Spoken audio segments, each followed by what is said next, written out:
आजादी आई है क्या? अंग्रेजों ने चलाया था ये टैक्स।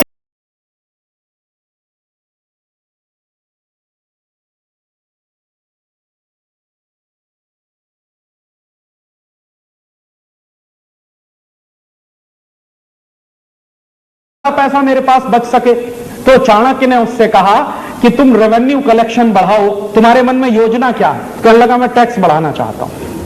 तो उसने कहा कि कभी गलती मत करना। तो उसने पूछा क्यों? तो चाणक्य ने चंद्रगुप्त को जो जवाब दिया है वो सबसे बड़ा अर्थशास्त्र है। वो कह रहा है कि किसी भी समाज में कुल उत्पादन का 5% से ज्यादा टैक्स नहीं होना चाहिए। 5% तो मैक्सिमम लिमिट है। और इस समय वो बात कर रहा है चंद्रगुप्त से, तो कह रहा है कि इस समय हमारे राज्य में टोटल उत्पादन का 5% कर लग रहा है ऑलरेडी, इससे ज्यादा कर नहीं होना चाहिए।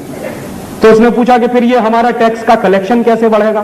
तो कह रहा है कि तुम राज्य का वातावरण ऐसा बनाओ कि व्यापार 2 गुना हो जाए, तो तुम्हारा टैक्स कलेक्शन 2 गुना हो जाएगा। माने तुम व्यापार इतना बढ़ाओ कि वो अभी जो व्यापार चल रहा है उसका 2 गुना हो जाए, तो तुम्हारा टैक्स कलेक्शन 2 गुना हो जाएगा। टैक्स की दर बढ़ाने की जरूरत नहीं है। और वो चेतावनी दे रहा है कि ये गलती मत करना।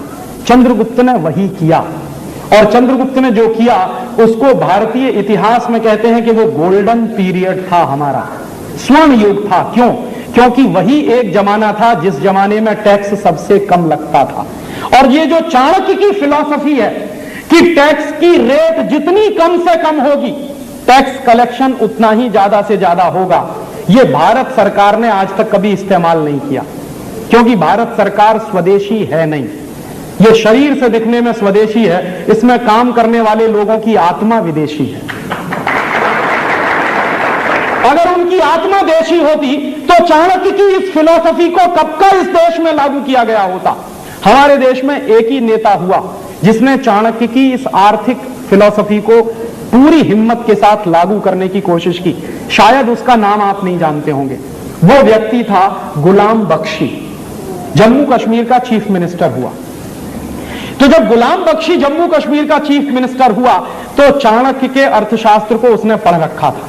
तो चाणक्य के अर्थशास्त्र को पढ़ने के बाद उसने फैसला किया, चीफ मिनिस्टर बन गया, उसके तुरंत बाद उसने फैसला किया कि पूरे जम्मू कश्मीर में टैक्स की रिडक्शन करनी, टैक्स की दर कम करनी। और कितनी कम करनी है? उसने कहा मैक्सिमम 10%, इसके ऊपर नहीं जाना। तो हंगामा मच गया पूरे देश में। क्या हंगामा मच गया? बड़े बड़े अर्थशास्त्रियों ने यह चिल्लाना शुरू कर दिया कि यह जम्मू कश्मीर को डुबो देगा, टैक्स कलेक्शन नहीं आएगा, और टैक्स कलेक्शन नहीं आएगा तो सरकार नहीं चलेगी, राज्य नहीं चलेगा, राज्य के कामकाज नहीं चलेंगे, वगैरह वगैरह। पूरे देश में बहस चलने लगी। गुलाम बख्शी ने कहा कि मैं मुख्यमंत्री हो गया हूं, मैं ये करूंगा। और अगर चाणक्य ये कहता था तो एक बार करके तो देखूं, हो सकता है परिणाम निकल आए उसमें से। तो उस आदमी ने हिम्मत की और उसने टैक्स कम करते करते करते करते करते कहां तक ले गया? 10% पे ले गया। और उसने कहा 1 साल तक मैं यही चलाऊंगा। 1 साल उसने चलाया। 1 साल के बाद नतीजा जानते हैं क्या निकला? 1 साल पहले जम्मू कश्मीर में जितना टैक्स इकट्ठा होता था, जो टोटल रेवेन्यू कलेक्शन था, उसका 300 गुना ज्यादा दूसरे साल में कलेक्ट हुआ। माने जैसे ही उसने टैक्स की दर कम की, टैक्स का कलेक्शन उसका 300 गुना बढ़ा, और सारे देश को उसने चुप करा दिया, उस एक व्यक्ति ने। और यह बात हिंदुस्तान में लागू होनी चाहिए थी। अंग्रेज चले गए, अंग्रेजों की टैक्सेशन की व्यवस्था खत्म होने के बाद अगर हिंदुस्तानी टैक्सेशन की व्यवस्था कोई आनी चाहिए थी तो वो ऐसी ही व्यवस्था होनी चाहिए थी जिसमें कम से कम टैक्स लगे लोगों के ऊपर और लोगों को छोड़ा जाए, मुक्त किया जाए। लेकिन दुर्भाग्य से हुआ उल्टा। अंग्रेजों ने जितने टैक्स लगाए उतने ही टैक्स आज आपके ऊपर लगे हुए हैं, डायरेक्ट और इनडायरेक्ट दोनों तरीके से। कभी कभी एक बार मैं कैलकुलेशन करता हूं, अगर साधारण रूप से आप सारे कानूनों का पालन करें, हर कानून का पालन करें, हर कानून का पालन करें जो टैक्सेशन के सिस्टम में बनाया हुआ है, तो हर व्यक्ति को 100 रुपए की आमदनी अगर वो कर रहा है तो कम से कम 110 रुपए का टैक्स देना पड़ेगा। तो नीतियां वही हैं। जो अंग्रेजों के जमाने में चलती थी।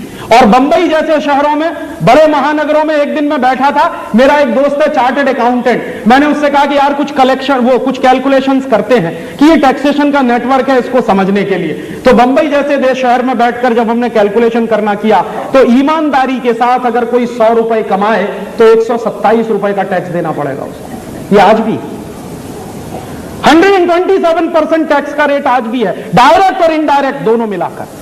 और यही व्यवस्था चल रही है जो 250 साल पहले चलती थी। इसलिए मैं कहता हूं कि आजादी आई नहीं है और आपको भी वैसे ही चूसा जा रहा है, बर्बाद किया जा रहा है जैसे अंग्रेजों के जमाने में होता था।